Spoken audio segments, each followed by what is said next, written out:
The radio crackled with static as I cruised through the deserted streets of the industrial district. Midnight shifts were always eerie, but tonight felt off.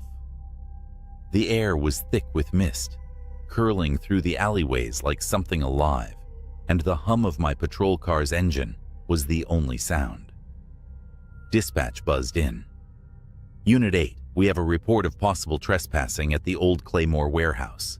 No backup available. You're the closest. Proceed with caution. I groaned inwardly. Claymore had been shut down for years, the kind of place that drew ghost hunters, urban explorers, and occasionally drifters. The thought of a dark, abandoned building on a foggy night wasn't thrilling, but duty called. I turned the car down the cracked, overgrown driveway and killed the engine. The building loomed ahead, a black monolith against the foggy sky. The windows were shattered, their jagged edges like teeth. The main door creaked open slightly, swaying in the wind, or so I thought. My flashlight flickered as I stepped out of the car. I tapped it against my palm, muttering, "Not now, damn it." Inside, the air was damp and reeked of mildew.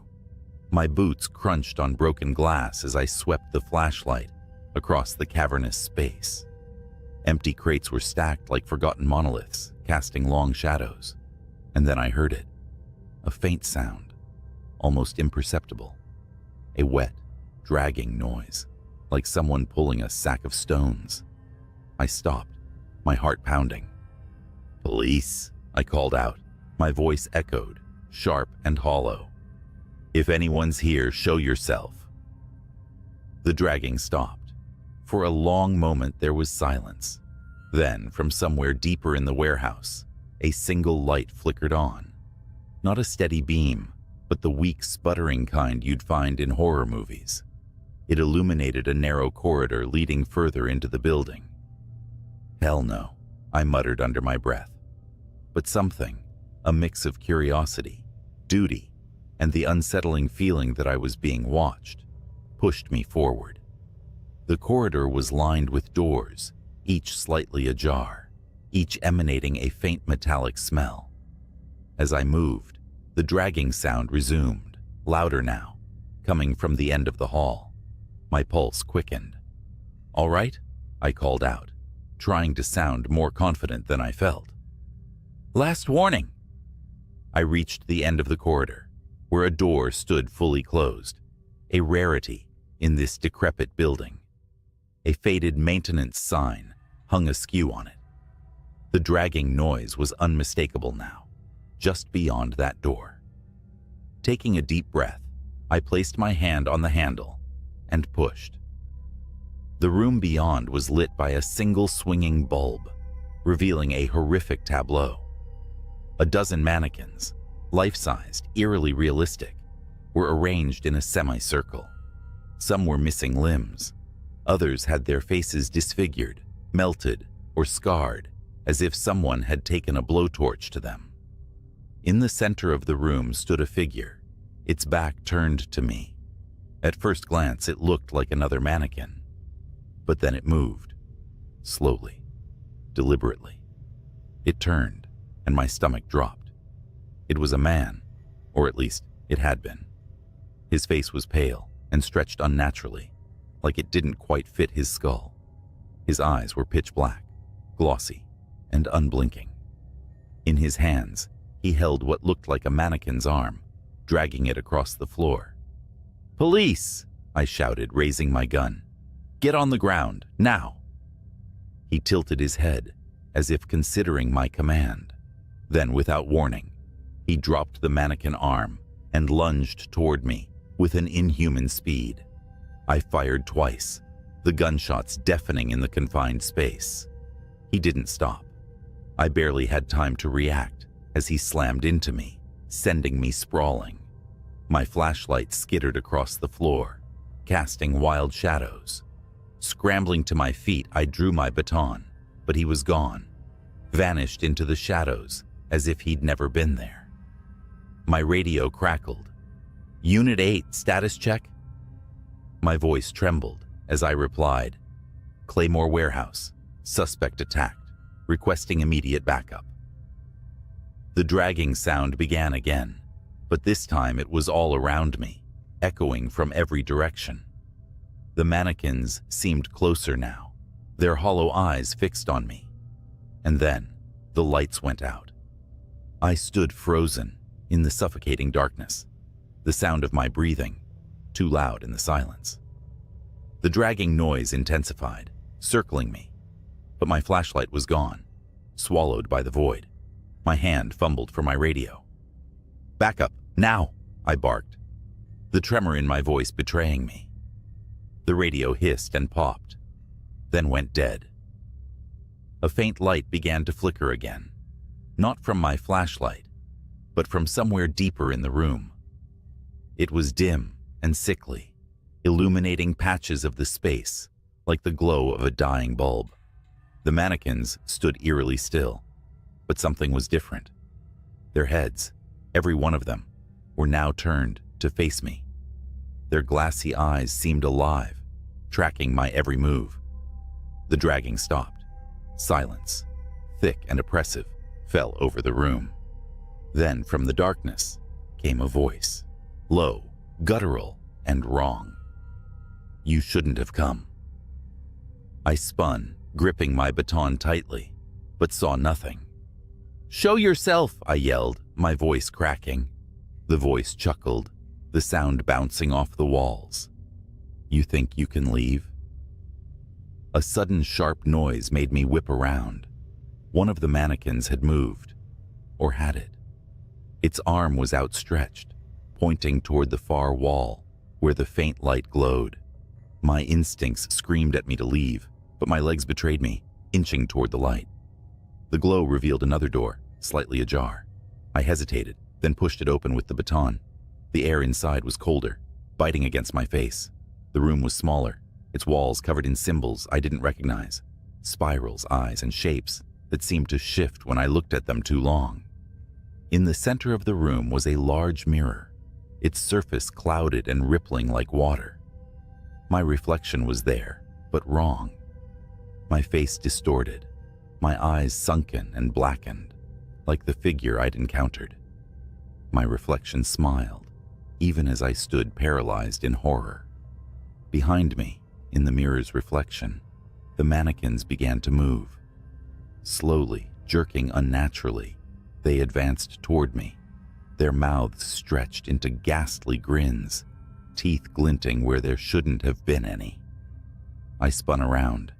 They were closer now, forming a tight circle, their grins widening as their heads twitched unnaturally. I raised the baton uselessly as one lunged forward, and then the mirror shattered. The explosion of glass filled the air, shards raining down like a storm. A deafening roar followed, a rush of wind that sent the mannequins toppling. The sickly light flared and extinguished, plunging the room into absolute darkness. I don't remember running, but I found myself outside, gasping for breath, my patrol car in sight. The warehouse stood silent and foreboding behind me, its windows now dark. My hands shook as I fumbled with the keys, locking myself inside the car and calling dispatch. When backup arrived, I told them everything, or at least tried. They swept the building, finding only dust and decay. No mannequins, no symbols, no shattered mirror, just an empty, abandoned warehouse. They looked at me like I was crazy, and maybe I was. But as I drove away, I couldn't shake the feeling of being watched. In my rearview mirror, for the briefest moment, I saw them. Rows of mannequins lined up along the edge of the woods, their hollow eyes glinting in the moonlight. And behind them, the pale figure smiled. It was nearly midnight, and my hands were shaking as I tried to unlock the door to my small, dimly lit apartment. My job as a dispatcher for the local police department often kept me on edge, but tonight was worse. Earlier, an officer had called in a strange report, a 911 hang-up from a house that didn't officially exist. The house was listed as condemned over 30 years ago, long before I was born. Yet the caller had whispered for help so frantically that I could still hear their voice in my mind. Then the line cut out, and every attempt to trace the signal was met with static. I shrugged it off as exhaustion and opened the door to my apartment. The air inside was stale, and shadows played across the walls as I flicked on the light. Tossing my keys onto the counter, I froze. The TV was on. I hadn't left it on. I didn't even use it that often. Static crackled on the screen, cutting through the silence. I approached cautiously, heart pounding in my chest. As I reached for the remote, the screen blinked, and the static shifted into an image. A darkened room, flickering fluorescent light. And then I saw it. A figure standing in the corner, barely illuminated. Its back was hunched, its limbs too long for its body. The face, shrouded in shadows, seemed to tilt toward the camera. It didn't move, but felt alive, as though it was waiting. The screen blinked again. This time, there was a loud thud from my bedroom. I didn't want to move. Every instinct screamed at me to leave the apartment, but my legs carried me forward, step by reluctant step, down the hall. I pushed the door open. The room was empty, but the window, which I always locked before leaving, was wide open. Cold air rushed in, carrying with it the faintest sound of laughter. Or was it crying, echoing from the street below? I leaned out, peering into the darkness. Nothing. Just the usual quiet city street. That's when my phone buzzed in my pocket. The caller ID was blank. Hands trembling, I answered. Hello? Static. And then a voice. Don't turn around. The line went dead. I spun instinctively, even though every nerve in my body begged me not to. The hallway behind me stretched longer than it should have, the end disappearing into an unnatural darkness. The air grew colder, and for a moment, I swore I saw something move at the edge of the shadows. I didn't wait to find out. Grabbing my keys, I bolted for the door. As I passed the TV, the image changed. It now showed the front of my apartment building. The camera zoomed in on a figure standing beneath the lone street lamp. It was the same hunched figure from before, and it was looking up. I froze mid-step, staring at the screen. The figure wasn't moving, but its head tilted slightly upward, as though meeting my gaze through the camera lens. The image on the TV flickered, distorting momentarily before refocusing.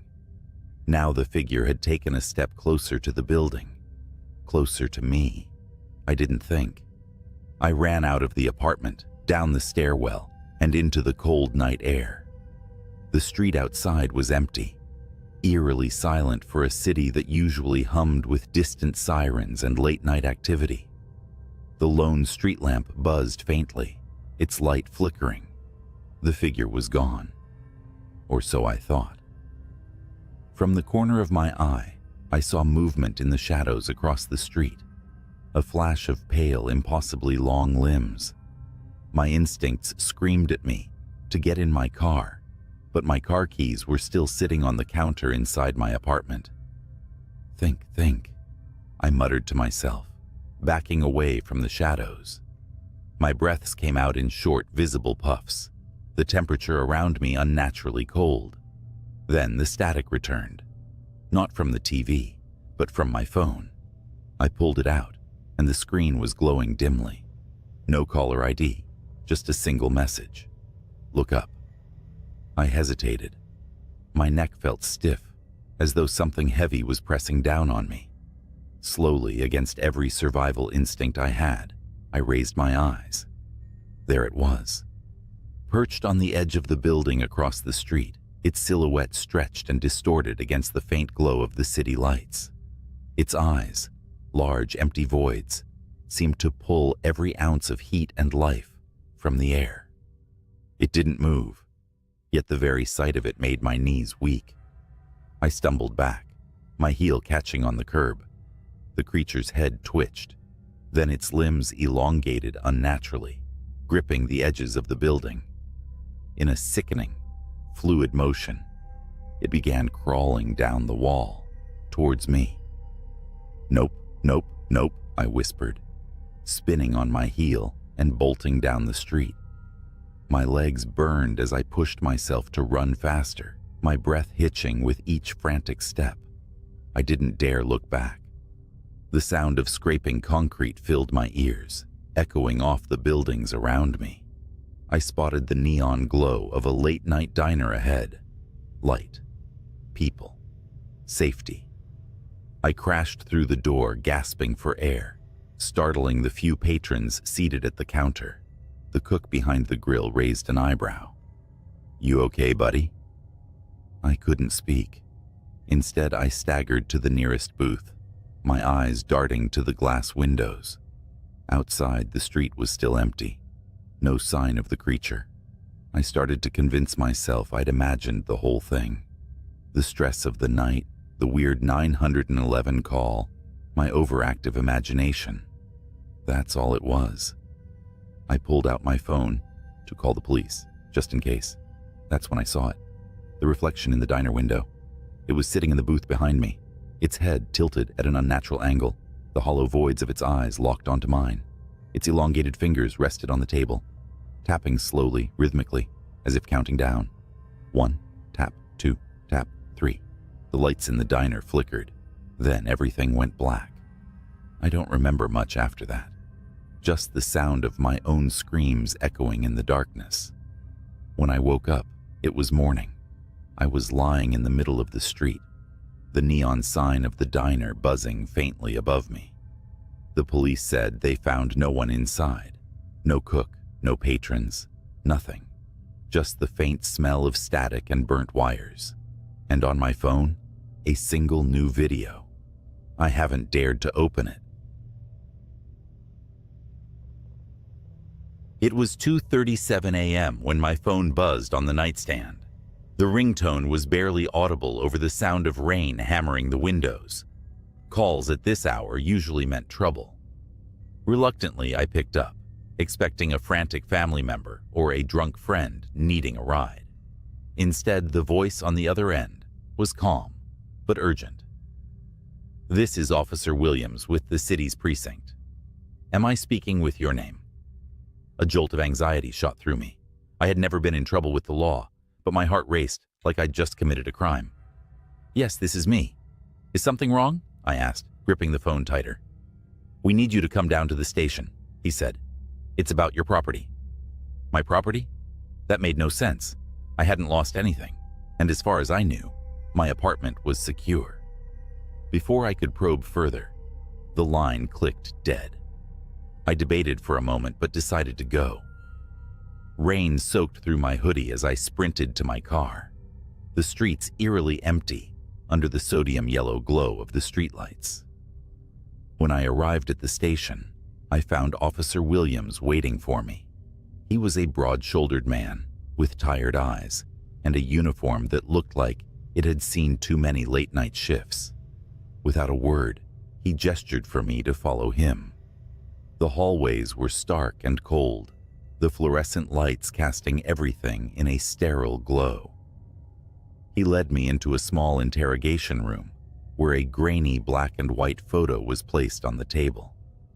The photo was of my apartment, specifically my living room window. "What am I looking at?" I asked, confused and slightly irritated. "This was taken by our surveillance unit 3 nights ago," he replied. "We had a tip about a person of interest in your neighborhood. Do you see anything unusual?" I leaned in closer. At first, it seemed like an ordinary shot of my apartment, but then I saw it. A faint reflection in the window, a face staring inside. My stomach churned. "That's impossible," I stammered. "I've lived there for years. I've never seen anyone like that." Williams slid another photo across the table. This one was taken from a different angle. The figure was clearer now, pale, gaunt, and distorted. like someone pressed their face against the glass for hours. "We've been monitoring your building," Williams said. "There's been a string of strange incidents. People in the neighborhood have reported hearing footsteps on their roofs, tapping on their windows." "But that doesn't explain why you called me," I interrupted, panic creeping into my voice. Williams hesitated, his expression grave. "The person in the photo isn't a suspect. They're the victim." I froze. "What?" "They were found dead in the alley behind your apartment last night. Cause of death is unknown, but..." He trailed off, then slid a file toward me. Against my better judgment, I opened it. Inside were autopsy photos. The victim's face was the same one from the photo, but their features were warped, unnaturally elongated, as if something had stretched their skull. Deep claw marks ran down their neck and chest. I felt like I was going to be sick. "There's more," Williams said. "We reviewed the footage. That figure? They were at your window for 7 hours straight." I pushed back from the table, shaking my head. "This has to be some kind of joke." "I wish it were," he said, his voice low. "After the figure left your window, they didn't walk away. They crawled, backwards, all the way to the alley." The room seemed to close in around me. My thoughts raced. Had I heard anything? Seen anything? I couldn't remember. All I could picture was that distorted face staring through my window. Williams leaned closer. "We need you to check your apartment. Look for anything unusual, anything out of place." I wanted to refuse, to stay in the relative safety of the police station, but something told me this wasn't going to go away. Begrudgingly, I agreed. When I got back home, the place felt different. The air was heavy, the shadows deeper.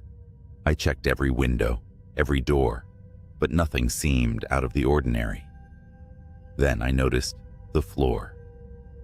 Into the corner of the living room, right beneath the window from the photo, was a small puddle of water.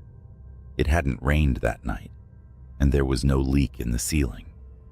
The water glistened faintly, as if something had been standing there, dripping. I took a step closer, and that's when I saw it.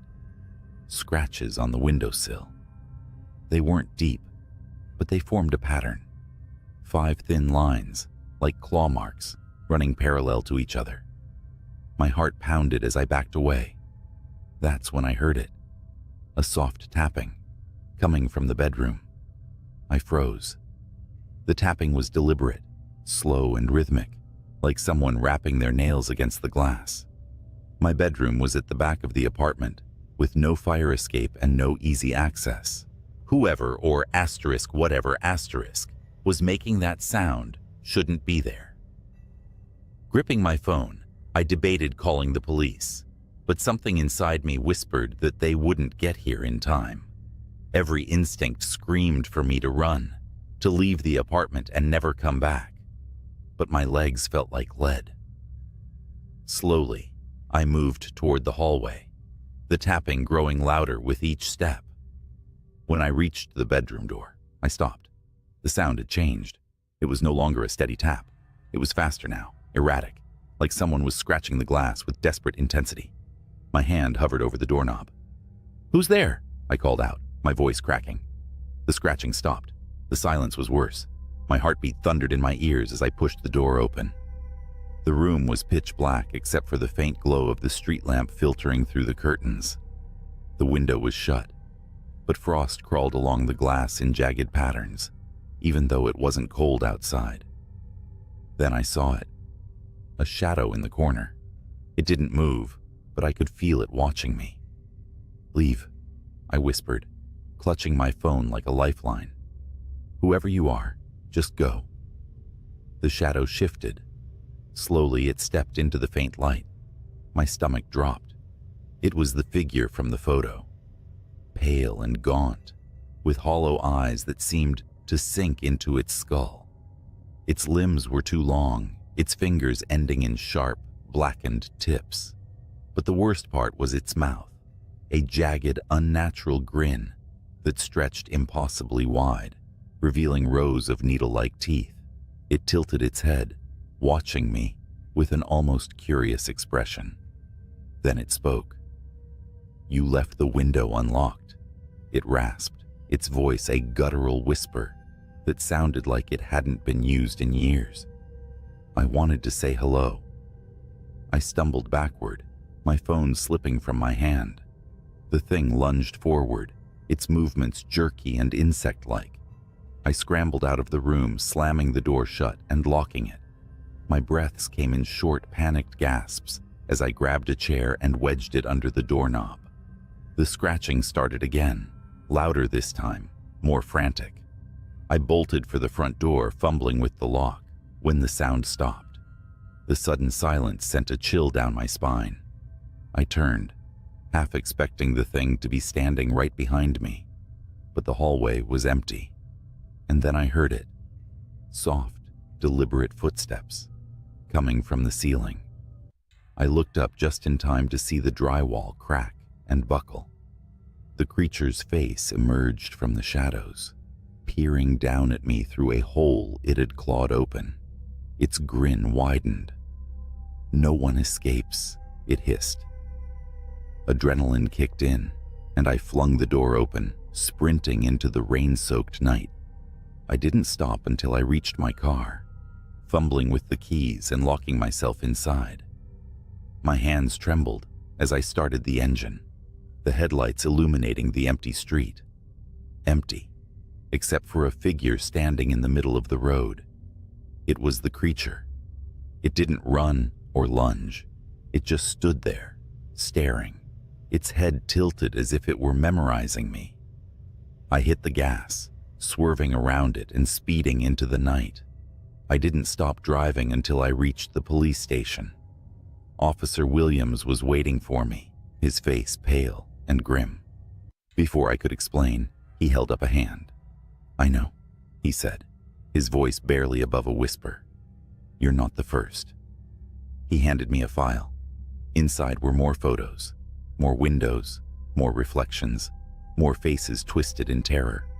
One photo was circled in red, dated just 2 nights ago. It showed a man's apartment window, and staring out from inside the glass was the same pale, grinning figure. The address was mine. "Whatever it is," Williams said, "it marks you, and once it does, it doesn't stop." I wanted to argue, to scream that it wasn't fair, but deep down I already knew he was right. Even as I sat in that bright, bustling police station, I felt it, watching, waiting, and I knew this was only the beginning. It started with a buzzing fluorescent light overhead, one of those that flicker in just the wrong rhythm to dig under your skin. I was midway through another night shift at the 24-hour gas station, just off Route 17. You know the kind, reeking of old coffee, shelves lined with stale chips, and the perpetual hum of the ice cream freezer. That night, a fog rolled in thicker than I'd ever seen, swallowing up the world outside. The highway was nothing but black asphalt disappearing into a wall of gray. I hated working these shifts alone, but we'd just lost our only other night clerk. Guess it was my turn to hold down the fort until corporate hired someone new. It wasn't long before the first weird thing happened. Around 1:30 a.m., I heard it. A faint tapping, like fingernails drumming against glass. It came from the front window. At first, I thought it was just some bug drawn to the neon open sign, but the sound was deliberate, methodical. Tap, tap, tap. I glanced up from the register, squinting through the fog-drenched pane. For a second, I thought I saw a shadow move. "Hello?" My voice cracked, embarrassing me even in my solitude. No answer. Steeling myself, I stepped out from behind the counter and moved closer to the glass. My breath fogged up the pane as I leaned in, searching for movement. Then, from the corner of my eye, I saw it. A hand. Pale, long fingers, almost skeletal, reached up and pressed against the outside of the glass. My heart leapt into my throat. I stumbled back, knocking over a rack of potato chips. The hand was gone. I fumbled for the phone, but of course, the damn landline had been out for days. Cell service out here? Forget it. Swallowing the lump in my throat, I convinced myself it was a prank. Some drunk weirdo messing around. But deep down, I knew better. I sat back behind the counter, trying to focus on restocking cigarettes and lottery tickets. For a while, it was quiet again, save for the buzz of that stupid light. Then the power flickered, plunging the store into a brief, suffocating darkness. When the light snapped back on, something wasn't right. One of the aisles, the one with the cheap candy, had been knocked over. Candy bars scattered across the floor. No way had that been like that before. I grabbed the flashlight we kept under the counter and stepped into the aisle. My palms were slick with sweat. "Is someone here?" I called out. My voice echoed against the empty shelves. No answer. Then, the freezer door slammed shut behind me. I whipped around, flashlight trembling in my hand. The freezer doors gleamed under the flickering light, their surfaces coated with condensation. Slowly, I moved toward them, each step feeling heavier than the last. The air seemed colder than it should have been, like the chill from the freezers had leaked into the entire store. My breath puffed out in short, nervous clouds. And then I saw it. One of the glass doors had fogged over, and written in the condensation, in long, jagged letters, were the words, "Look behind you." I froze. Every hair on my body stood on end. My throat felt tight, like something invisible was wrapping around it. I didn't want to turn. Every cell in my body screamed, "Don't turn around." But I did. The flashlight beam swept over the empty aisles, shaking as I scanned for anything out of place. There was nothing, just shelves of junk food and energy drinks. The fogged-up window near the entrance. The door I swore I had locked earlier, now standing slightly ajar. A tendril of fog, curling in like a lazy, creeping snake. And then, movement. At the edge of the beam, something darted between the shelves. Not walking, crawling. I backed up toward the counter, flashlight shaking. "Who's there?" I shouted, my voice cracking. It appeared then, just for a second, peeking out from the corner of the pet food aisle. A face. But it wasn't a face. No eyes, no mouth, just smooth, pale skin stretched unnaturally tight over bone.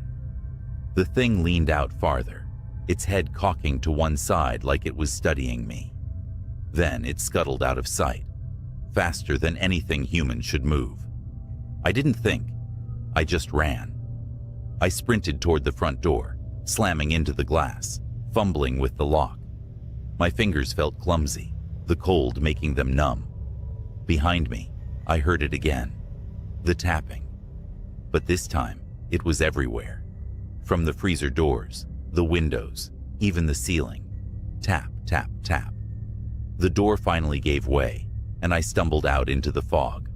The cold air hit me like a slap, but I didn't stop running. The gas pumps were barely visible through the haze, their lights dim and flickering. That's when I heard the voice. "Where are you going?" It came from all directions, deep and rasping, like someone trying to talk through a throat full of gravel. I turned, flashlight beam slicing through the fog, and saw them. Dozens of them. Figures, crawling on all fours, their faceless heads tilted unnaturally. Their pale bodies seemed to shimmer, half solid, like they were caught between this world and another. They were closing in, surrounding me. I did the only thing I could think of. I ran for my car. The keys were in my pocket, but my hands were shaking so badly, it felt like it took an eternity to pull them out. The flashlight slipped from my grip and rolled away, its beam casting eerie shadows as it spun. I finally got the door open and threw myself inside, slamming it shut. The fog pressed against the windows, thick and oppressive, and the creatures were there, circling the car. Their hands scraped against the glass, leaving smears of condensation behind. I turned the key in the ignition, my heart pounding so hard it felt like it might burst. The engine sputtered once, twice, before roaring to life. The creatures froze, their heads snapping toward me in unison. For a moment, everything was silent. Then they screamed. It was a sound unlike anything I'd ever heard, high-pitched, guttural, like 1,000 voices crying out in agony. They lunged at the car, their hands slamming against the windows, their bodies writhing and twisting in impossible ways. I floored it.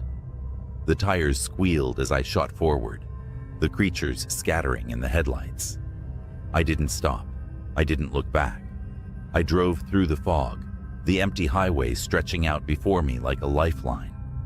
Eventually, the fog lifted.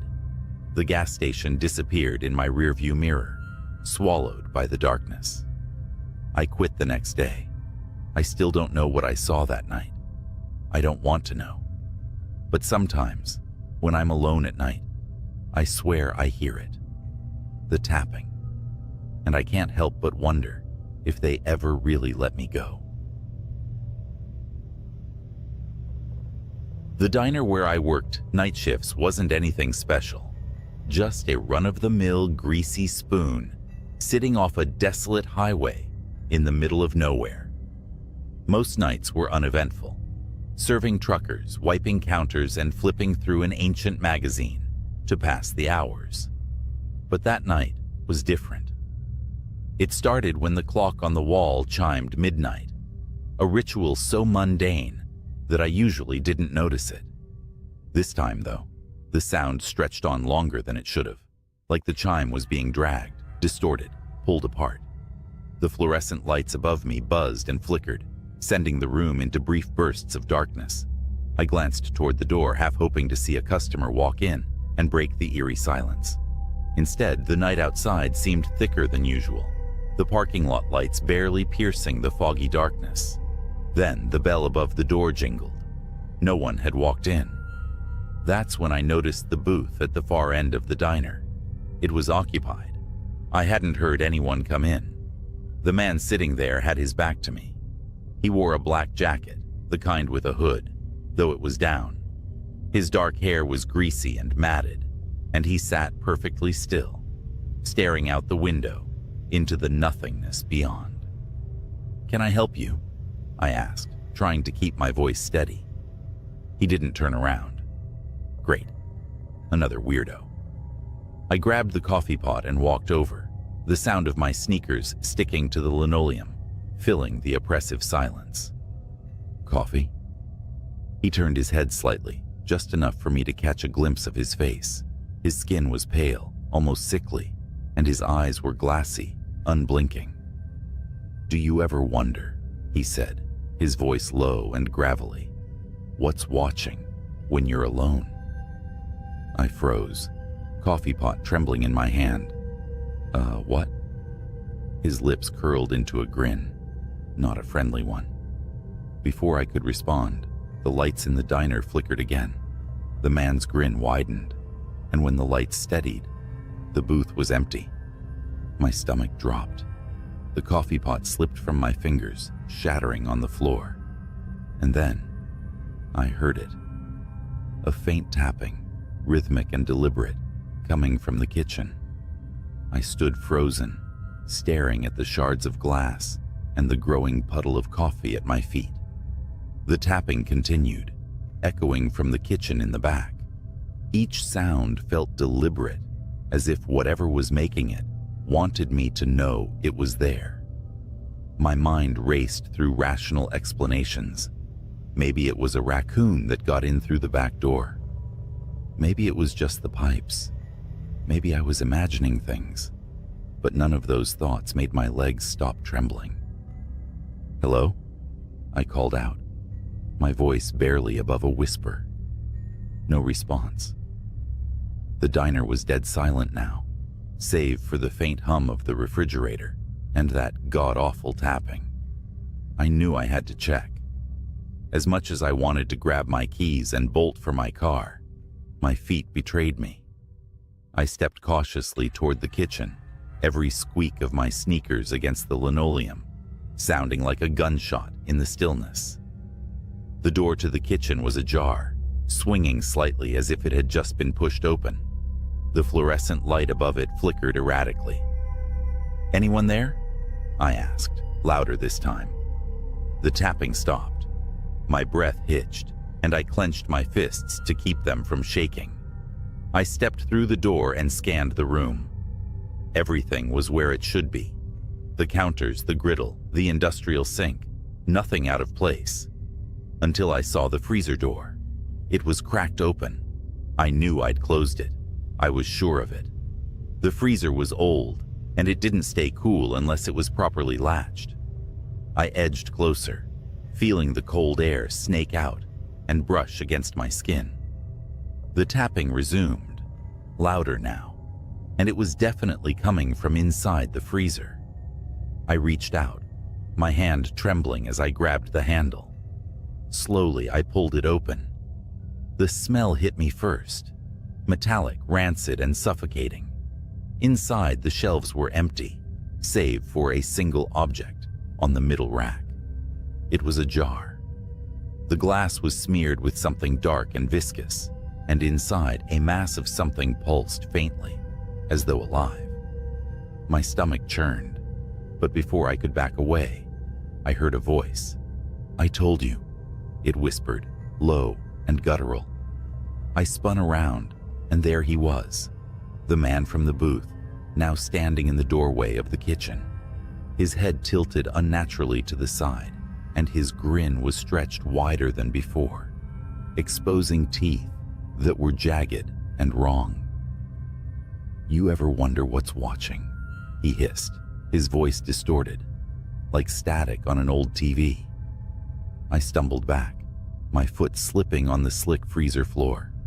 The jar fell from the shelf, shattering on the ground. The thing inside spilled out, a writhing, fleshy mass that began to grow.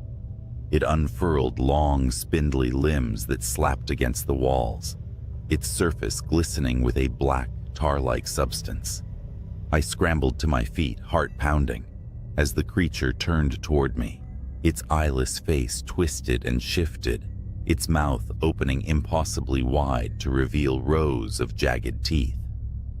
"Run," the man said, his voice almost gleeful. I didn't need to be told twice. I bolted out of the kitchen, through the diner, and into the foggy night. My car was the only thing I could think of, my sanctuary from whatever nightmare was unfolding behind me. As I reached the parking lot, I glanced back at the diner. The windows were dark, but I could see movement inside, shadows slithering across the walls, something too large to fit in that tiny kitchen. I jumped into my car, fumbled with the keys, and finally got the engine roaring. Tires screeching, I tore out of the lot, leaving the diner and its horrors behind. But as I sped down the empty highway, I caught a glimpse in my rearview mirror. The man was standing in the middle of the road, his grin still stretched wide, his hand raised in a slow, mocking wave. I didn't stop driving until the sun came up, and even then, I couldn't shake the feeling that I wasn't alone. I quit the diner the next day, but some nights, when the world is too quiet, I swear I can still hear the tapping. It started like any other night shift. The fluorescent lights in the back room of the gas station flickered with their usual irritating hum. I'd taken this job for the quiet. Somewhere I could collect my thoughts while dealing with the odd customer or two, mostly truckers and night owls. I'd been working there for 6 months without incident. That night, though, was different. It was the dead of winter, and a brutal windstorm had turned the streets into a graveyard of fallen branches and trash. I leaned against the counter, scrolling aimlessly on my phone, when the door chimed. A man walked in. His face was shrouded in the shadow of a hoodie, and he moved deliberately. too deliberate for someone who just wanted chips or smokes. Something about him immediately set my nerves on edge. He didn't look at me, didn't grab anything. He just wandered the aisles like he was searching for something. The cameras buzzed overhead. I glanced up at the monitors above the counter. I'd grown used to watching people on those screens. Most were harmless, predictable. But as I scanned the feeds, my stomach turned. There was a glitch in the camera. A second figure flickered into view behind the man. Tall, thin, its limbs too long for its body. Its head tilted unnaturally as it watched him. I blinked hard, thinking it was a software issue. But when I looked back up, the figure was gone. The man finally approached the counter, dropping a pack of gum and a small black notebook onto the surface. I rang him up, barely able to meet his eyes. "You working alone tonight?" he asked. It was a simple question, but the way he said it made my skin crawl. His voice was low, grating, like the sound of gravel under tires. "Yeah," I replied, regretting it instantly. He grinned, revealing teeth that were uneven and stained. He paid in cash, shoved the change into his pocket, and left without another word. But as the door swung shut, I noticed something he'd left behind. The notebook. It was small and weathered, its cover marked with a symbol I didn't recognize. My gut told me to leave it alone, but curiosity got the better of me. I flipped it open.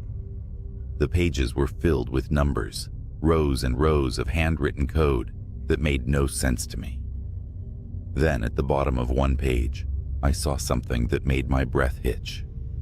"Do not stay until 3:17 a.m. I glanced at the clock. It was 2:48. For the next 29 minutes, I tried to shake it off as some kind of prank. But as the hour approached, strange things began to happen. The lights flickered, longer than usual. The cameras in the corner started to glitch again, showing static interspersed with brief, distorted images of the store. And then there were the noises, soft, guttural whispers that seemed to come from nowhere and everywhere at once. At 3:16, the power went out completely. The store plunged into darkness, save for the faint blinking glow of the exit sign. And then the door chimed again. The chime echoed unnaturally in the silent store. My stomach knotted as the air around me turned cold, like I'd stepped into a meat locker. I fumbled for my phone, using its flashlight to scan the darkness.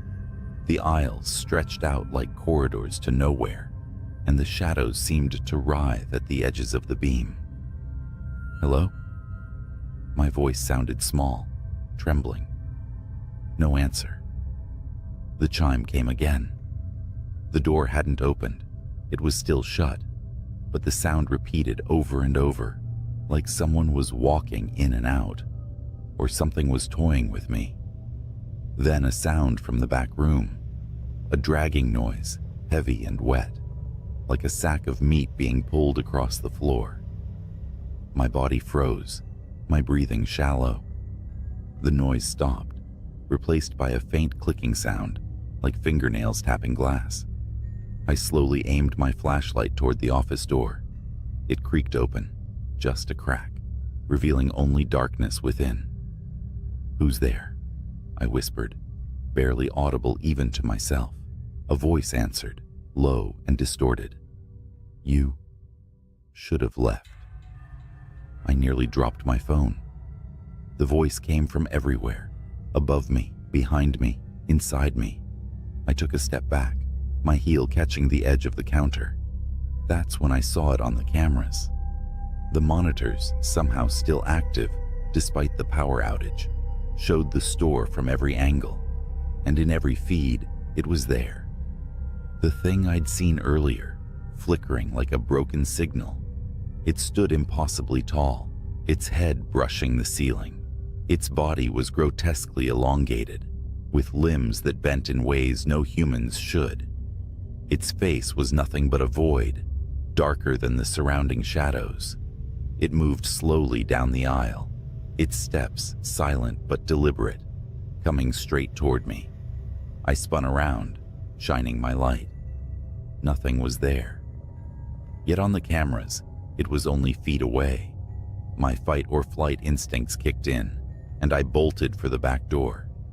The dragging sound started again, louder now, as if it were right behind me. I reached the door and shoved it open, stumbling into the freezing night air. The parking lot was empty, the wind howling through the trees. I didn't stop running until I reached my car. Fumbling with the keys, I started the engine and peeled out of the lot. The rear-view mirror taunted me. I couldn't bring myself to look at it, terrified of what I might see. When I finally got home, I locked every door and window and sat in my living room, shaking. My phone buzzed, breaking the silence. It was a text from an unknown number. "You forgot the notebook." My blood ran cold. I didn't respond, didn't sleep, didn't even move for the rest of the night. When morning came, I called my manager and quit. I never went back to that gas station. Weeks later, I saw a news report. A night shift worker at the same gas station had gone missing. The police found the store in disarray, the back room smeared with streaks of something unidentifiable. They never found the worker, or any evidence of who or what had been there. I've kept the story to myself all these years, but every now and then, when I'm alone at night, I hear it again. That chime. And I know it hasn't forgotten me. The evening air was thick with the smell of wet hay and the faint metallic tang of old tools. The wind carried a strange, almost melodic whistling sound that seemed to rise and fall, as if it was alive and moving just beyond the edge of the cornfield. That's where I was, alone on my grandfather's farm for the weekend. He'd left a list of chores, but I was mostly there to keep an eye on the livestock. Easy enough. It started with the chickens. Around midnight, I heard them squawking, not their usual restless chatter, but a frenzied, chaotic scream that shot me bolt upright in bed. Grabbing the flashlight by the door, I shoved my feet into my boots and headed out. The barnyard was quiet, except for the frantic rustling inside the coop. When I opened the door, my stomach twisted. Something had ripped through the chicken wire, leaving a gaping hole. Feathers floated in the air like soft snow, and the floor was littered with streaks of blood. There were no tracks outside, just the hole and the silence. Too much silence. Even the frogs in the pond weren't croaking. I convinced myself it was a fox or maybe a coyote, but deep down, I knew it wasn't. By 2 a.m., the rain started, a steady, cold drizzle.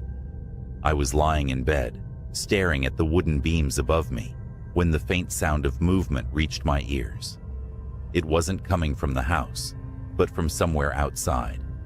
It was a low, dragging sound, punctuated by wet thuds, as if something heavy was being pulled through the mud. I hesitated for too long before grabbing the shotgun from the rack. As I stepped outside, the rain soaked me instantly, plastering my shirt to my skin. The sound was louder now.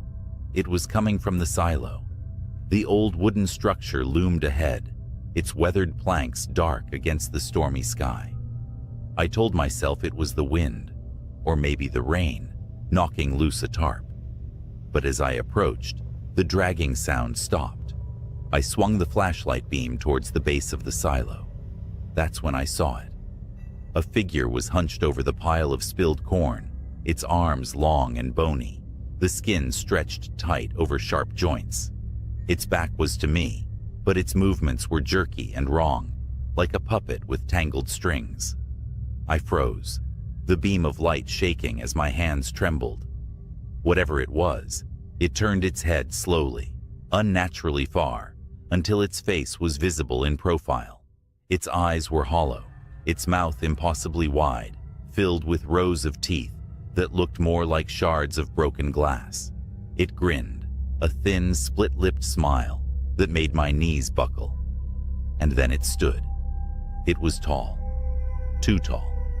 It had to duck as it turned fully towards me. In its clawed hand, it held a chicken, what was left of one. It dropped the carcass, and the wet thud echoed in the silence. The thing started towards me, its movements fluid now, almost hypnotic. I ran. The mud sucked at my boots as I sprinted back to the house. I didn't dare look back, not even when I heard the wet slapping of its footsteps gaining on me. By the time I reached the door, I was screaming.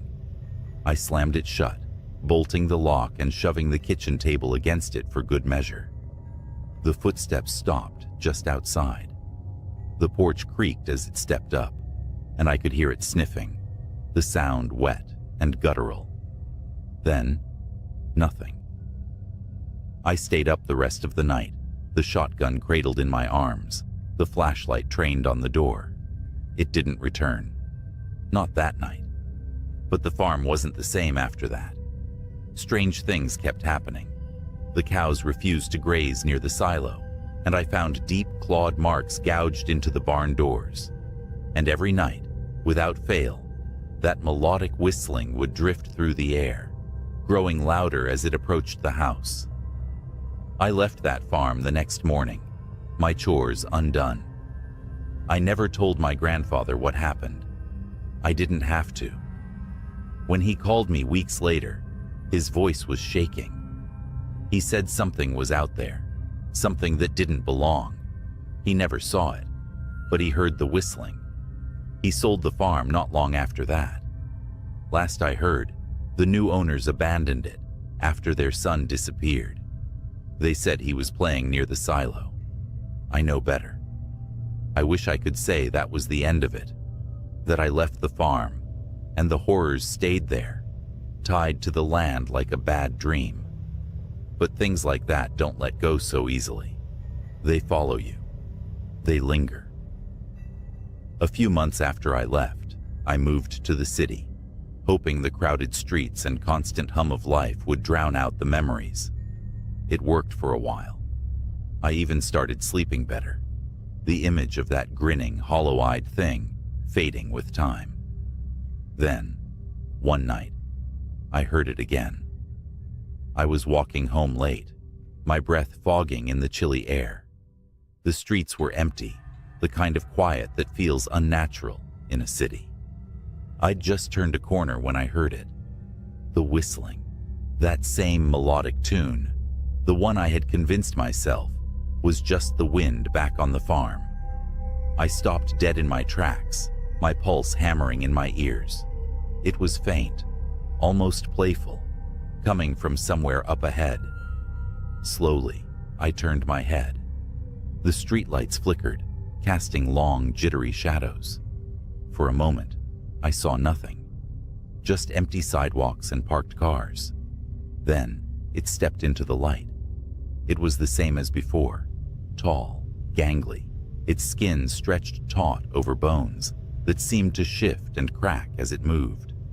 Its eyes locked on mine, black and endless, and it smiled that impossible smile. But now, it was wearing something. A tattered flannel shirt and overalls, smeared with mud and blood, as if mocking the life I'd tried to leave behind. It tilted its head, studying me like a predator sizing up its prey. And then, it began to move. Not running, not lunging, but walking, slow and deliberate, each step a taunt. I did the only thing I could. I ran. The streets blurred as I sprinted, my lungs burning with each gasp of icy air. The whistling followed, growing louder, closer, no matter how fast I ran. I turned corner after corner, desperately searching for someone, anyone. But the city seemed empty, like the world had folded in on itself, leaving me alone with that thing. Finally, I spotted an old church, its heavy oak doors slightly ajar. I dove inside, slamming the door shut and sliding the iron bolt into place. The silence was deafening. For a moment, I thought I'd escaped. Then the whistling started again, just outside the door. It circled the building, the sound rising and falling as it moved, always just out of sight. I backed away, clutching a heavy candlestick I'd grabbed from the altar. My eyes darted to the stained glass windows, searching for any sign of movement. That's when I noticed the shadow. It stretched across the floor, long and spindly, growing larger as it moved closer to the window. Slowly, its face came into view, distorted by the colored glass, but unmistakable. It pressed a hand, if you could call it that, against the window, the claws clicking softly against the pane. And then, it smiled. I don't know what happened next. Maybe I screamed. Maybe I passed out. All I know is that when I woke up, the church was empty, the doors still bolted, and the whistling was gone. But it left something behind. On the floor, in the faint light filtering through the stained glass, was a single feather. Blood-stained and torn, just like the ones from the coop on the farm. I moved again after that, farther this time. Different city, different state. But no matter where I go, I hear it sometimes. Late at night, when the world is quiet and the shadows grow long, that faint, mocking tune, carried on a wind that doesn't belong. I don't know what it wants or why it chose me, but I know this: it's still out there, somewhere, and it's still watching. So, if you're ever out in the countryside and you hear whistling, don't follow it. Don't look for the source. Just run and pray it isn't looking for you. It started with a bet. I was bored, drunk, and feeling invincible when I said I'd spend the night out at Widow's Creek Farm. For years, it had been the town's favorite spooky story, the abandoned farmhouse, where people swore they heard voices, saw shadows moving in the windows. Local legend said the owner, Mr. Eldridge, vanished one night, and no one had been able to buy or sell the property since. Something about the land made people uneasy, but I didn't believe in all that. Armed with a flashlight, a folding chair, and a thermos of coffee, I set out to prove everyone wrong. By the time I got to the farm, the moon was low and hazy, casting just enough light to turn the barn and house into black, jagged silhouettes against the night sky. I parked the truck at the edge of the property and made my way to the porch. The wood groaned beneath my weight, the sound echoing in the absolute stillness. Inside, the house smelled like wet rot. My flashlight beam swept over faded wallpaper and furniture covered in sheets. But what struck me was the silence. No crickets, no wind, just nothing. Easy, I muttered to myself, setting up my chair in the front room where I had a clear view of the kitchen and stairs. Just a night alone in an old house. The first few hours passed without incident. I tried to stream music, but the signal was dead. That's when I heard it, a faint thud upstairs. My flashlight shot toward the staircase, catching nothing but empty steps. It's just the house settling, I told myself, though my pulse was already quickening. And then, the lantern flickered to life. It was sitting on the kitchen table, a rusty oil lantern I hadn't noticed before. A weak yellow flame danced inside, casting moving shadows on the walls. I froze. There was no one here. No one could have lit it. "Who's there?" I called out, my voice cracking.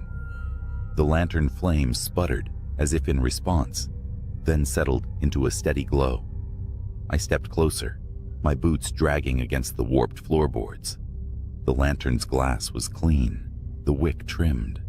Someone had been here recently. I turned in a circle, shining my light into every corner of the room, but saw nothing. Then I heard the footsteps. They were coming from above me, slow, deliberate steps crossing from one end of the house to the other. My flashlight darted to the ceiling as the sound moved toward the top of the staircase. "Hello?" My voice was barely above a whisper now. The footsteps stopped. The lantern, sitting on the table just a moment before, was suddenly at the foot of the stairs. Its flame flared brightly, and for a second, I thought I saw something behind it. A shadowy figure, long and thin, its head cocked to one side as if studying me. I ran. I bolted out the front door, my flashlight beam bouncing wildly in the dark. The truck was parked just a few hundred feet away, but as I ran, the air grew thick. My legs felt heavy, like wading through molasses. I glanced back over my shoulder and stopped dead. The farmhouse was ablaze with light, every window glowing fiercely. Figures stood in the glass, tall, thin shapes that didn't move, just watched as I struggled to breathe. And then the barn door slammed open. Something crawled out of the darkness. It was on all fours, moving unnaturally fast, its limbs too long, its head tilted at an impossible angle. I screamed and turned back toward the truck, pushing through whatever force was holding me back. I reached the door, fumbling for the handle, but the thing was right behind me now. I felt its breath, hot, wet, and rancid, on the back of my neck. Then the truck roared to life. I didn't start it. I wasn't even inside yet. The headlights blazed on, illuminating the creature as it lunged for me. It froze in the bright beams, its skin pale and stretched, its face a featureless mask. For a moment, neither of us moved, and then it shrieked, a sound so high and sharp, it felt like needles stabbing into my ears, and darted back toward the barn. I didn't wait to see what happened next. I threw myself into the truck, slammed the door, and peeled out of there, gravel spraying in my wake. In the rearview mirror, I saw the farmhouse lights flicker and die, one by one, until only the lantern remained, glowing faintly on the porch. I didn't stop driving until I was miles away, back in the safety of town. I told my friends I'd lost the bet, made up some story about the place being too creepy to stay the whole night. I didn't mention the lantern, the footsteps, or the thing in the barn. I should have forgotten about it. Moved on. But last night, I woke up to find a faint yellow glow in my bedroom. The lantern was on my dresser. I didn't sleep that night. How could I? The lantern sat on my dresser, its faint yellow flame steady and unmoving, the same lantern I left behind at Widow's Creek. I wanted to believe it was a nightmare, that I was still out there on the farm, and all of this was a fever dream, brought on by fear and exhaustion. But when dawn broke, the light of the flame didn't dim. It stayed just as bright, a constant reminder that whatever followed me home wasn't leaving. I couldn't stay in the house. I packed what I could and drove. No destination in mind, just miles of asphalt and endless trees. The morning air was crisp, but I kept glancing in the rearview mirror, expecting to see something there, the pale, stretched face of whatever came out of that barn. But I was alone, for now. I checked into a motel on the edge of a neighboring town, telling myself this was temporary, that I could figure out what to do next once I got some sleep. But when I opened the room door, my stomach dropped. The lantern was waiting for me on the bedside table. Its flame burned just as steady, casting that sickly yellow glow. I stepped back, leaving the door open, hoping some part of me was imagining it. But when I blinked, it was still there. Something inside me snapped. I grabbed the lantern and hurled it across the room, expecting it to shatter, to douse that damn flame for good. But it didn't break. It landed on the carpet with a dull thud, the flame undisturbed. And then I heard it. The footsteps. They came from above me, faint and deliberate, just like they had in the farmhouse. My heart hammered as the sound moved across the ceiling, stopping directly above where I stood. A shadow fell over the bed. It stretched impossibly tall, the head cocked at that same unnatural angle. It wasn't cast by me. It was waiting. I fled the motel. There was no plan now, just an overwhelming need to keep moving. I drove for hours, the highway blurring into a gray monotony. The lantern didn't appear in the car, and for a fleeting moment, I thought maybe I'd left it behind. Maybe it was over. Then the radio crackled to life. At first it was static, but slowly I started to hear a voice, a low, garbled whisper, almost like it was trying to speak, but couldn't quite form words. I turned the radio off, but the whispering didn't stop. It was coming from the air vents now, from the faint hum of the engine. Widow? Waiting? My grip tightened on the wheel, knuckles white as bone. The voice was clearer now, repeating those same words over and over.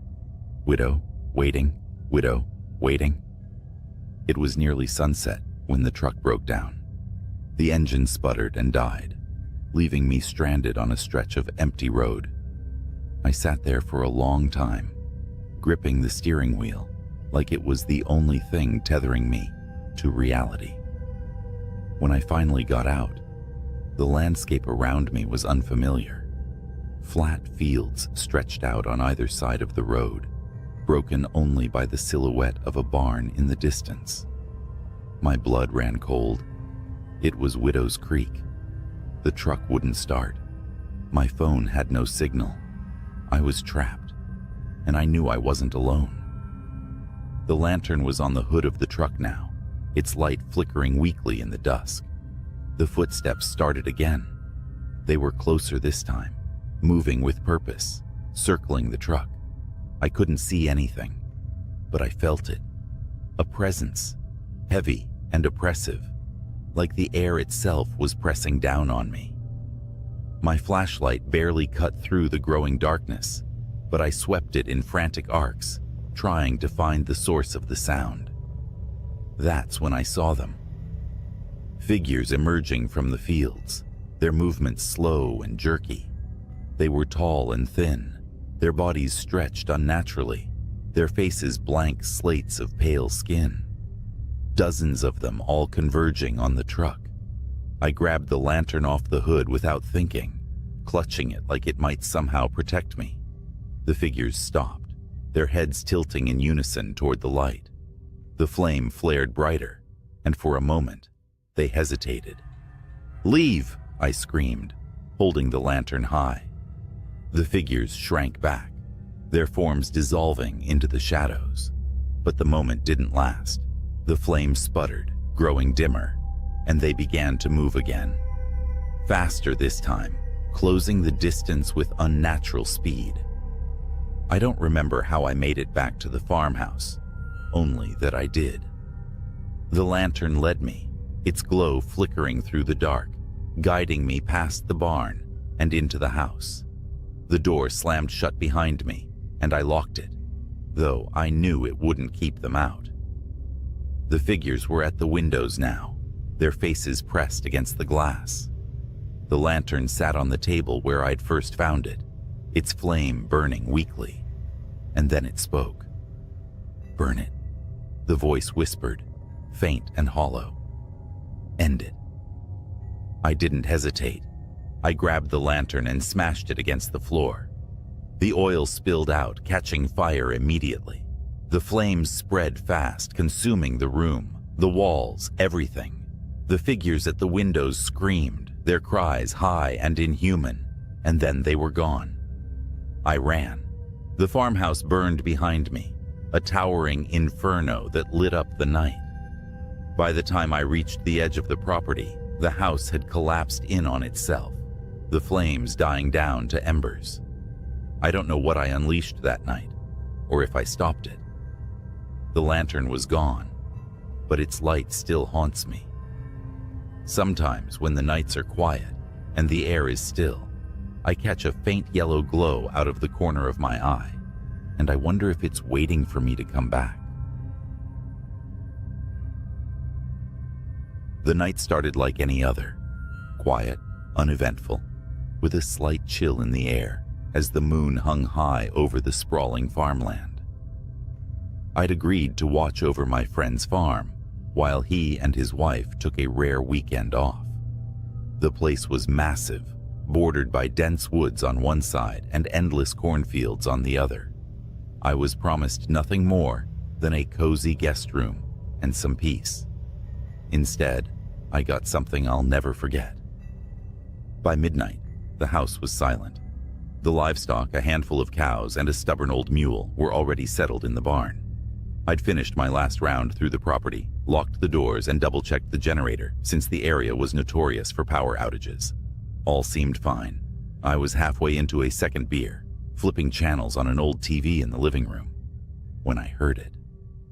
A sharp metallic asterisk, clank asterisk, like something striking the barn door. My first thought was, raccoons. They're bold out here. I grabbed a flashlight and headed outside. The yard stretched out into shadows, the barn standing 100 yards from the house, just beyond the motion-activated light's reach. As I stepped closer, the light snapped on. My stomach dropped. The barn door was wide open, swaying slightly in the breeze. Raccoons don't do that, I muttered to myself. The beam from my flashlight cut through the dark as I stepped inside. The barn smelled of hay and earth, familiar but strangely oppressive that night. The cows were agitated, shifting nervously in their pens, their eyes reflecting the light with unnatural brightness. The mule, usually indifferent to everything, let out a low, uneasy bray from the back corner. "Hello?" I called out, though I wasn't sure why. Maybe I hoped whoever, or whatever, was there would just leave if they heard me. No response. Just the sound of animals shifting and the faint creak of the barn's wooden beams. Then I saw them. Footprints in the dirt floor. Bare, human-like prints. But they were wrong.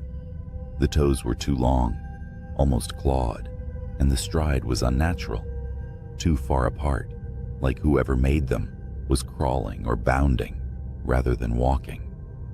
I followed the tracks to the far corner of the barn, where the mule stood trembling, its ears pinned back. Beyond it was the old ladder that led up to the hayloft. The prints stopped there, but the mule's reaction told me whatever it was hadn't just disappeared. I didn't want to go up there. Every instinct screamed to leave, to lock the barn, and pretend I hadn't seen anything. But I couldn't shake the feeling that if I ignored it, whatever was lurking up there wouldn't stay contained. I climbed the ladder slowly, the wooden rungs creaking under my weight. My flashlight swept across the hayloft. It was empty at first glance, just piles of straw and old tools gathering dust. Then I noticed something odd. In the far corner, where the moonlight filtered through the slats, the hay was matted down, like something had been lying there, and next to it, scratch marks, long, deep grooves in the wood, as if made by claws. That's when I heard it, a faint clicking sound, coming from above me. I froze, my breath catching in my throat. The barn had no second story, just the roof beams overhead. Slowly, I tilted the flashlight upward. Something was there, crouched among the beams, its pale limbs impossibly thin and long, its head cocked at an unnatural angle, as if studying me. Its eyes reflected the light like an animal's, but they were too big, too human. It moved suddenly, skittering along the beams like a spider, the clicking sound growing louder as its claws scraped against the wood. I don't remember climbing down. 1 second, I was staring at it, and the next, I was sprinting toward the house, my flashlight bouncing wildly in my hand.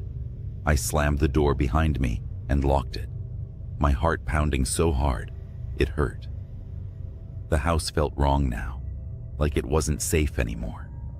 I grabbed my phone to call for help, but there was no signal. Not unusual for the area, but it felt deliberate. Then, the lights flickered and went out, plunging the house into darkness. I could hear it now. The faint asterisk, click, click, click asterisk of claws on the porch outside. It wasn't trying to hide anymore. It wanted me to know it was there. I moved as quietly as I could, grabbing the only weapon I could find, a rusty hatchet from the fireplace tools. The sound moved to the side of the house, then the back, as if it was circling, testing the walls. Then came the worst sound yet, the creak of a window sliding open upstairs. It was in the house. My mind raced. There was nowhere to run, nowhere to hide that it wouldn't find me. The only option was to face it. Hatchet in hand, I crept up the stairs, every step feeling like it could be my last. The hallway stretched out in front of me, the guest room door slightly ajar. The faint moonlight spilling in showed the curtains fluttering. The window was wide open. The clicking had stopped. I pushed the door open slowly. The room was empty, but the bedspread was disturbed. Claw marks raked across the headboard. My pulse was deafening in my ears as I backed out of the room. That's when I felt it. Hot breath against my neck.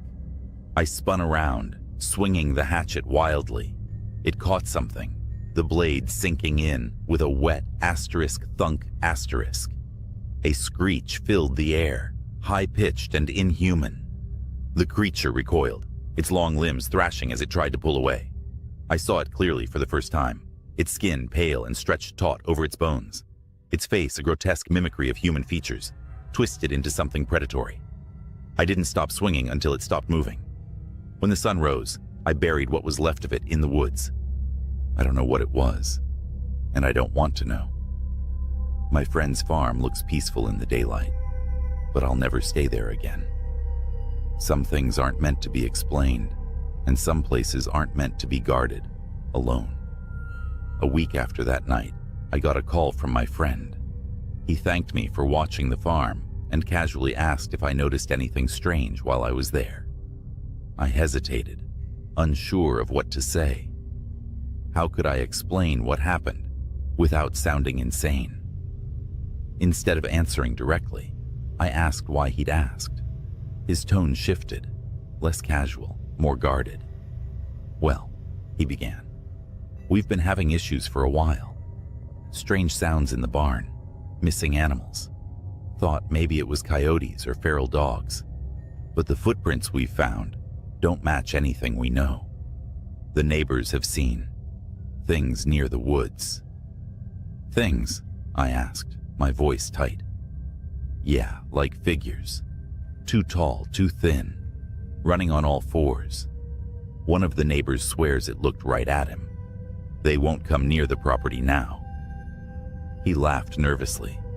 Honestly, I figured it was just their imagination until we started losing livestock. I gripped the phone tighter, my pulse quickening. Why didn't you tell me this before I stayed there? There was a long pause. I didn't want to scare you off. Besides, we figured it was just animals. Nothing that'd bother a person, you know? I didn't respond. My thoughts were spiraling back to that night, to the thing in the barn, its impossible limbs, the way it moved, how it felt too smart, too aware. Hey, he added, we're putting the place up for sale. The wife and I decided it's not worth the stress. Whoever buys it can deal with whatever's out there. That was the last time I heard from him. The farm sold within a month, and I heard the new owners moved in without issue. For a while, I thought that was the end of it. I tried to convince myself that whatever I'd faced that night was gone, that maybe I'd killed it. But deep down, I knew better. About 3 months later, I was back in the city, starting to feel normal again. Then one evening, as I was locking up my apartment for the night, I heard it. A faint asterisk, click, click, click asterisk, from somewhere in the hallway. My blood ran cold. I stood frozen, staring at the peephole in my door, expecting to see something staring back. But when I finally worked up the courage to look, the hallway was empty. The sound stopped. But now, every night when it's quiet, I listen for it. Sometimes I think I hear it, just at the edge of perception. A soft, rhythmic asterisk, click, click, click asterisk, like claws on wood, like it's waiting for me. And I know one thing for sure, whatever it is, it doesn't stay on the farm. You'd think that driving an 18-wheeler through endless highways at night would make you immune to fear.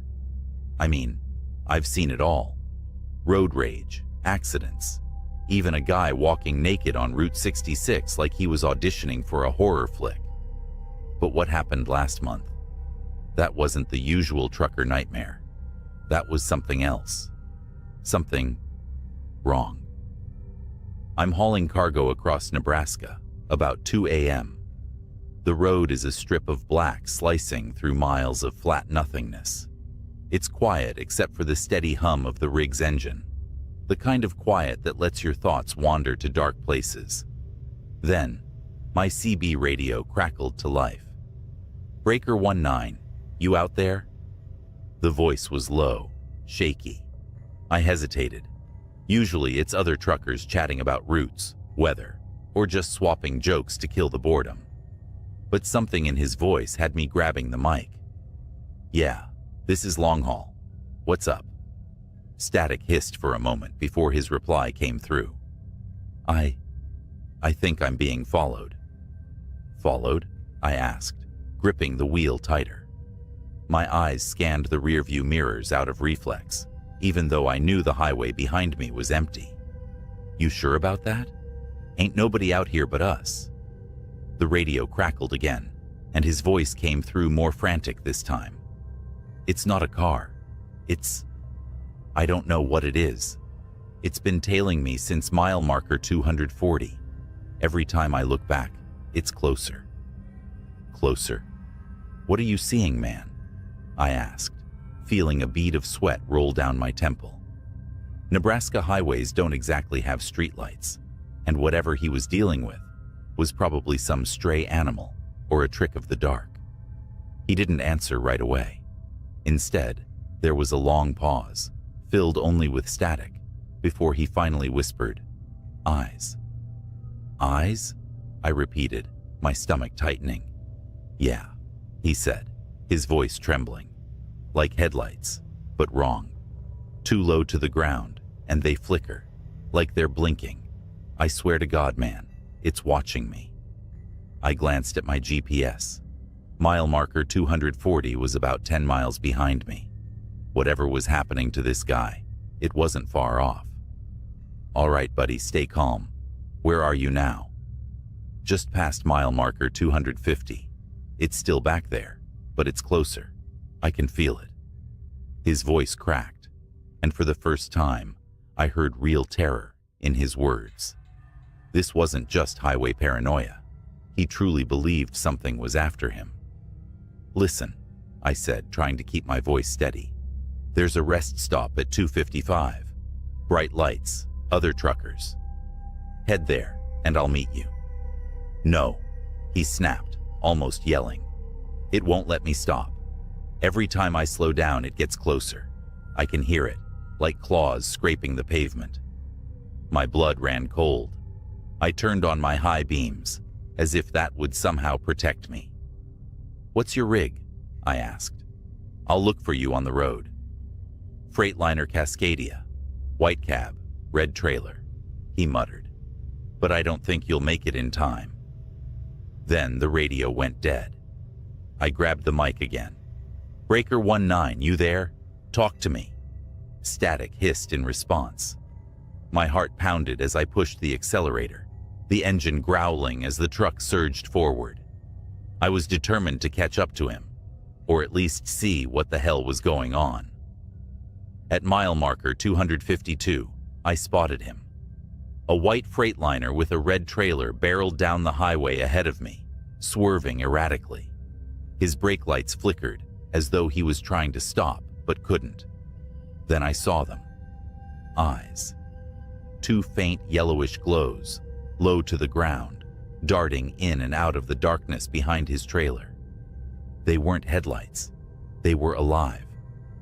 "Jesus Christ," I whispered, my palms slick against the steering wheel. The glowing orbs moved like they were studying him, stalking him. Then, they shifted focus. To me. I felt my chest tighten as the eyes blinked, slowly, deliberately, and locked onto my truck. Suddenly, the Freightliner veered off the road, its horn blaring in a panicked howl. It disappeared into the cornfields, leaving me alone with whatever had been chasing it. The glowing eyes began to speed up, closing the distance between us. I floored it. My rig groaned under the strain, the speedometer climbing past limits I knew weren't safe for a truck this size. But the eyes kept up, growing brighter, hungrier. The road ahead blurred as adrenaline coursed through me. Then I heard it, a scraping like metal on asphalt. It wasn't coming from my rig. It was coming from underneath it. My radio came back to life with an ear-splitting burst of static. A voice came through, distorted and guttural, nothing like the man I'd been speaking to earlier. "You can't outrun it." The sound of claws raked across my trailer, and I felt the whole truck shudder. I gritted my teeth, swerving wildly to shake whatever was beneath me. The weight shifted, and I nearly lost control, the trailer fishtailing dangerously close to the edge of the road. Up ahead, the rest stop appeared like a beacon of hope, its floodlights cutting through the darkness. I didn't slow down. I couldn't. The eyes vanished just as I burst into the parking lot, skidding to a halt amid a few other rigs. My hands trembled as I killed the engine and jumped out of the cab. Nothing. No glowing eyes. No claws. Just the hum of fluorescent lights and the distant chirp of crickets. Other truckers looked at me like I was crazy as I inspected the underside of my truck. Deep gouges ran along the metal, like something with claws had been clinging to it. My legs felt like jelly as I slumped against the side of the cab, breathing hard. "Hey, you all right?" one of the truckers asked, stepping closer. I opened my mouth to speak, but froze when I saw it. Out in the distance, just beyond the edge of the floodlights, two faint yellow eyes blinked. Then they disappeared into the darkness. I quit long hauls the next day. Let me tell you something.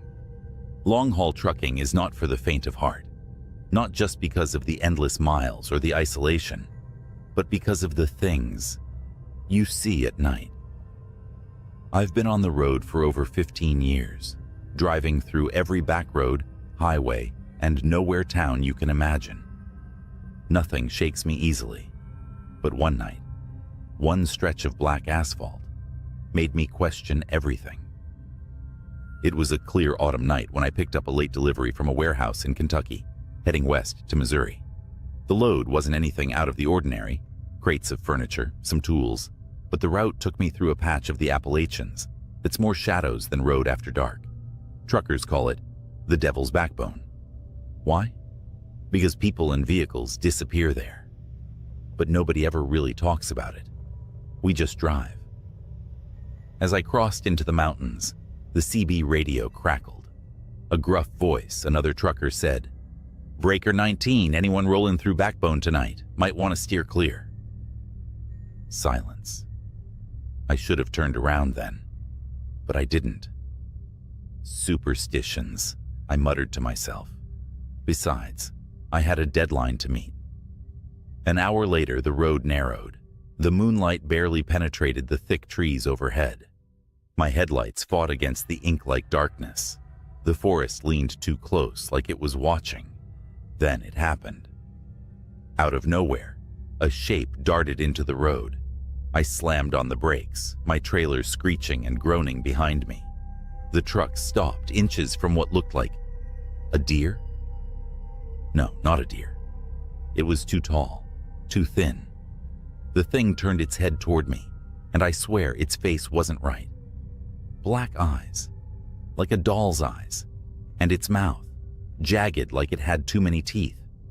It tilted its head almost curiously before lurching away into the woods. My hands gripped the wheel, knuckles white. My instincts screamed to keep driving, but my engine stalled. That's when I saw the scratches. 3 deep parallel gashes raked across my hood. Fresh, the kind no animal leaves behind. The CB buzzed again, but it wasn't static this time. A low growl came through, like an animal, or a man imitating one. "Still rolling, driver?" A voice rasped, half laughing, half snarling. I was about to radio back, demand who it was, but the air in the cab grew cold. Breath fogged in front of me, though my heater was blasting full, and the forest, so loud with crickets and wind minutes before, had gone dead silent. Then came the footsteps.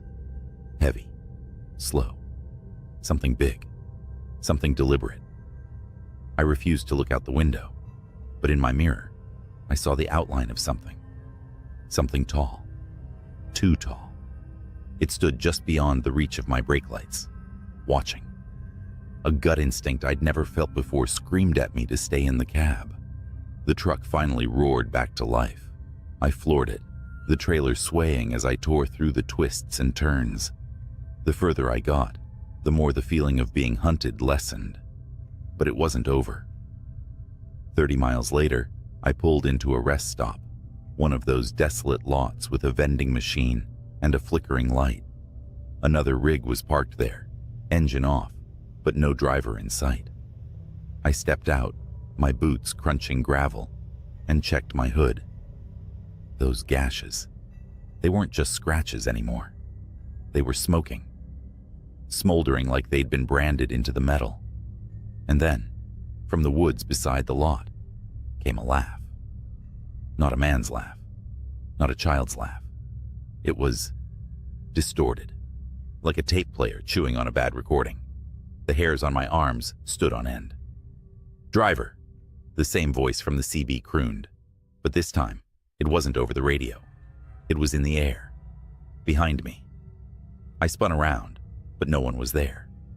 Just my truck, just the woods. But deep in those trees, I swear, I saw eyes. Not 2, dozens, blinking in unison. I didn't stay to find out what they belonged to. I climbed back into my rig, locked the doors, and drove until dawn. When I finally reached Missouri, the scratches on my hood were gone, replaced by pristine metal, like nothing had ever happened. But I know what I saw. And every time I pass through Appalachia, I see those same blinking eyes in my nightmares. If you're driving through the Devil's Backbone, keep your eyes forward, your windows shut, and don't stop for anything. A week passed, but the shadows of that night followed me. Truck stops felt quieter than usual, the roads darker, and the CB radio, even when silent, felt ominous. The scratches may have disappeared from my truck, but the memory of them burned in my mind. And then, the real nightmare began. My next haul was a routine trip, heading south toward Alabama, a midnight run. As always, I preferred driving at night. Less traffic, more peace. But peace was the last thing I found. It started with my GPS going haywire. One moment it showed a straight route. The next, my truck icon spun wildly, as if I'd veered off-road. I checked my map, recalibrated, and pushed on. That's when I noticed something. The mile markers weren't right. Each marker was different. One read 142, then the next said 666. I laughed it off, thinking I was seeing things. But the markers grew stranger. End, turn back, and one that simply read run. The rational part of me fought to dismiss it, a prank, bad lighting, or exhaustion.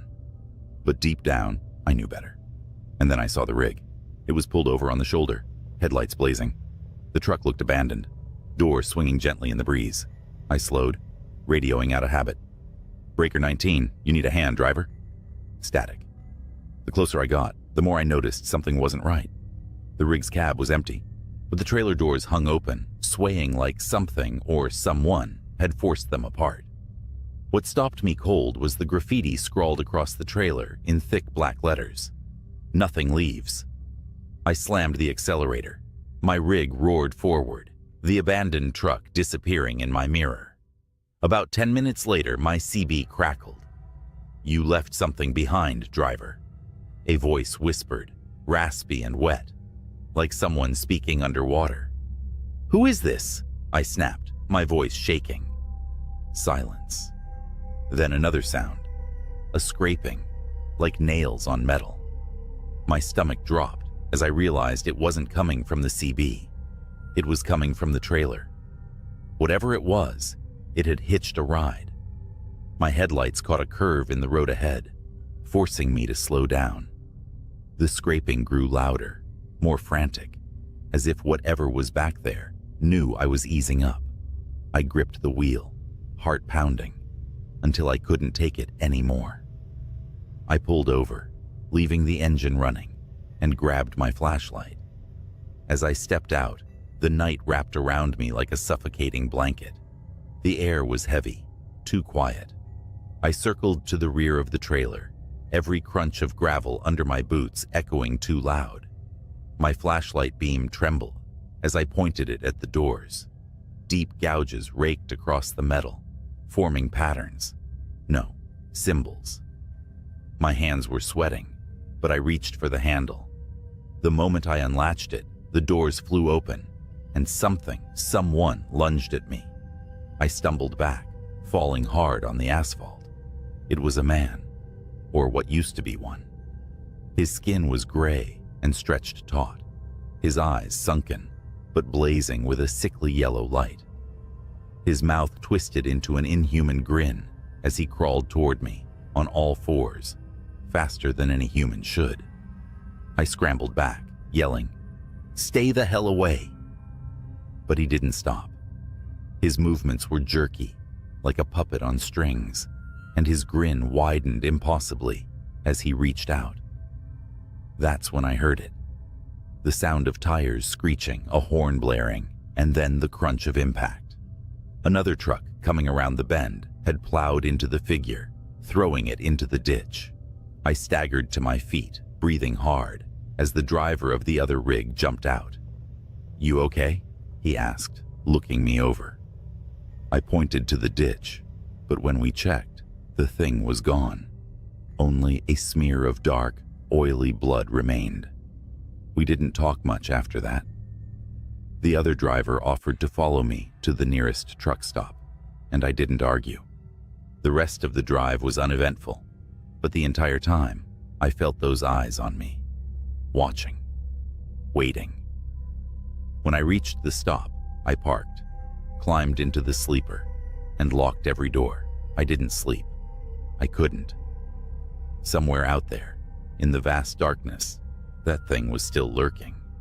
I never drove through the Devil's Backbone again, and I'll never forget the lesson I learned that night.